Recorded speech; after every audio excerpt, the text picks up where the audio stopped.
Hello everyone and welcome to Module 8 on social networking.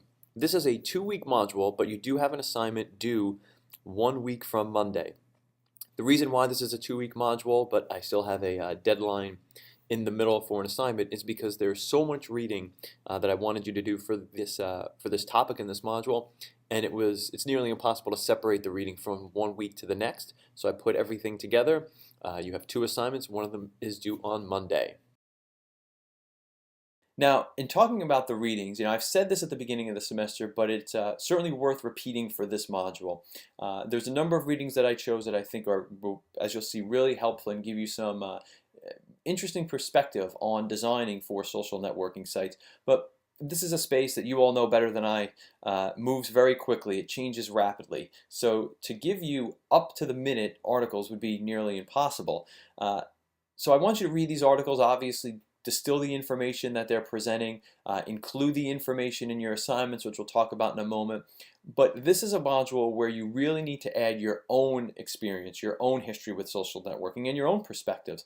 I think we probably all have opinions on what works best on Facebook and what doesn't work so much on Facebook. Every time there's a redesign of Facebook out, obviously this has been in the news recently, every time Facebook puts out a new redesign, there is, millions and millions of tweets and posts on other social networking sites, for and against the new design. Anytime Instagram makes a change, of course, everyone is talking about how that impacts your use of Instagram. So when we think about user-centered design and social networking, this module, perhaps more than any other this semester, is one where you really need to draw on your personal use of social networking sites, your personal perspectives and personal opinions on what makes for effective design. So include your own thoughts in your assignments this week as evidence and as fact, so you can really draw on again your own expertise in addition to the readings. Now, in no way am I suggesting you should ignore the readings. As we'll talk about in a moment here with the first assignment, citing the readings will be an important part of what you do here. But just a reminder, and I know it sounds like I'm belaboring the point, but I really want to make sure everyone understands this. Bring in your own perspectives and your own thoughts this week. So the first assignment, now I'm going to pull up an example here of the first assignment on the screen, and as you'll notice, I also give you a link to download this PDF so that you can have it on your local desktop or a computer, so you can look at it and see what I'm expecting, because this is one where format is going to play an important role. And as you can see when I pull it up here, when I talk about format, I would like your version of this assignment to have all of the same components here. What I'm asking you to do is basically create 3 new guidelines for social networking.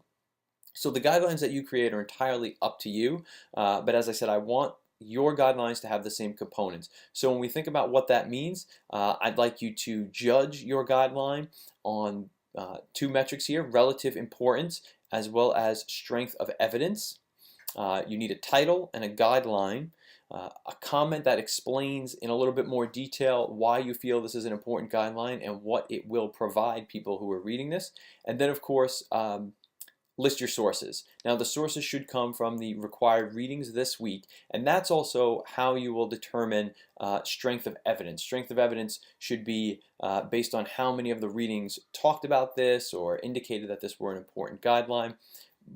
But again, this is a module where if you have other readings, I'm sure many of you, read whether it's Mashable or Silicon Alley Insider every day. If there's an article one day this week that talks about the guideline that you're proposing and you feel that it would actually work well as a citation here, please include that. And just mention it to me in email with a link and say, hey, you might notice in my assignment I cited an article from Mashable. Anyway, here's the link if you'd like to see it. So draw in, again, outside readings and, again, your own perspectives.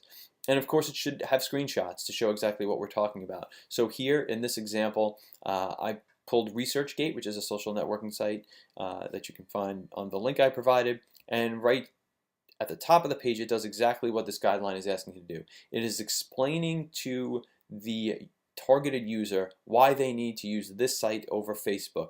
And I think the example here is that in Facebook, you're one of whatever their user base is now in the billions, whatever it is, whereas on ResearchGate, you will be speaking to a much smaller audience, obviously, but it's a concentrated audience of scientists who really want to hear from you and connect with you for a very specific reason. So again, download the template that I provide and follow it from a format perspective, and make sure you include all of these components.